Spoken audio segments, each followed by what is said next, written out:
When will it break right for the New York Jets? They have the 6th lowest winning percentage all time in NFL history, and this season doesn't look like it's going to help out much. And there's plenty of blame to go around.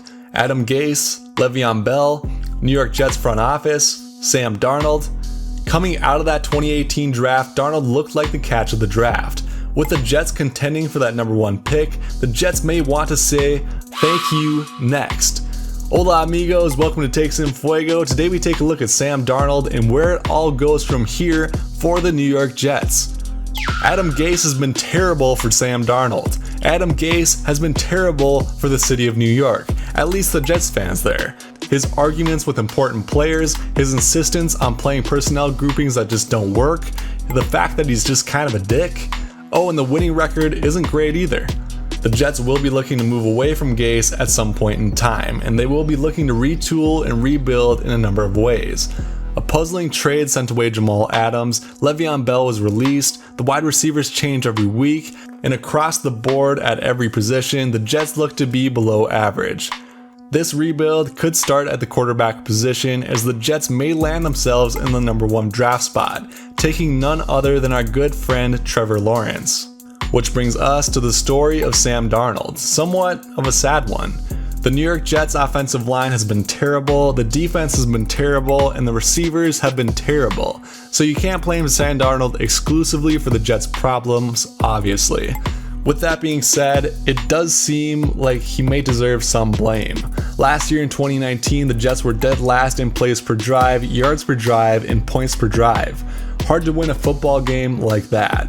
And while it's true you certainly can't put all the blame on Darnold, and while it's true this is a difficult situation to learn NFL football, it is also true that Darnold hasn't necessarily made any sort of jumps in his game lately either, and at the very least has proven he can't play with 0 quality offensive linemen and 0 weapons. I guess you can say that for most NFL quarterbacks, but hey. If the Jets choose to pivot towards Trevor Lawrence, it may also be a pivot away from Sam Darnold, perhaps testing his trade market. Sam Darnold is under contract 1 more year, and while front office executives are rumored to say it's unlikely the Jets will get a first rounder for him, they most certainly would get something. Those close to the team still talk about Darnold praising his talents. His talents are just hard to see when he's getting sandwiched by 2 defensive ends. There may still be a franchise quarterback in there, at least based on talent. It will be worthwhile to see him in another situation before declaring his career over by any means. The Arizona Cardinals appear to be in a similar situation with Josh Rosen. Drafted with the number 10 pick in 2018, realizing he is not their long-term guy, trading him to a team willing to take a flyer on him, Miami, for a 2nd and 5th round pick. The return for Darnold may be somewhere in this realm. So what teams would make sense for Sam Darnold?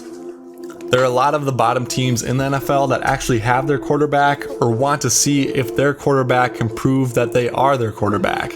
This is the Bengals with Joe Burrow, the Broncos with Drew Lock, Miami with Tua, and probably even the Giants with Daniel Jones. But how about a team like the Indianapolis Colts?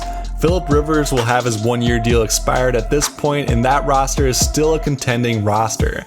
The offensive line is one of the best in football, the defense is one of the best in football, and the wide receivers will be an improvement from what Darnold is experiencing on the Jets. If the Colts can just fill that Andrew Luck-sized hole at quarterback, they'll be set to contend. Could Darnold be the guy? Perhaps. The Colts basically need a quarterback to just come in and not screw it up. The Steelers may be looking forward and thinking, what happens after the Ben Roethlisberger days? It's clear when he was out last season that the man who needed help, from Myles Garrett to help put on his helmet, and the man named Duck, will not be heir to the throne in Pittsburgh. Darnold could be another opportunity for Pittsburgh to explore. Again, they hold one of the NFL's best defenses, and they have so many wide receivers, they even let the mild-mannered Antonio Brown leave the team.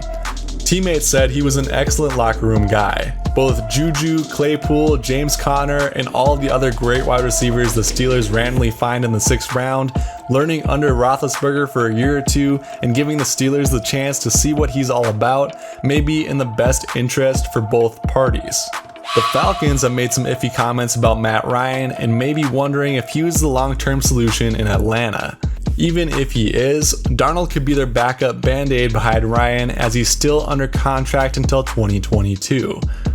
Darnold would have his chance to learn the ropes under Matt Ryan, and learning on the Falcons can't be worse than learning on the Jets.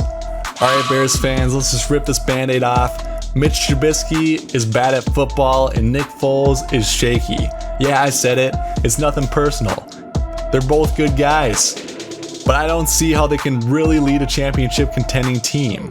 Nick Foles' contract is over the end of this season, and what the Bears really need is someone to get in there basically and just not mess it up.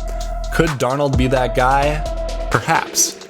With Foles as the guy right now, he's able to perform well in some games and not perform well at all in others. If he hits performing well for a few games in a row, the Bears could make a playoff push, but if not, he may be on his way out in Chicago as well. Darnold could be an in-between of having more experience than an NFL rookie and hopefully not screwing it up. But what do you think? What team really makes sense for Darnold? Is he a New York guy, or does he take his talents to other teams?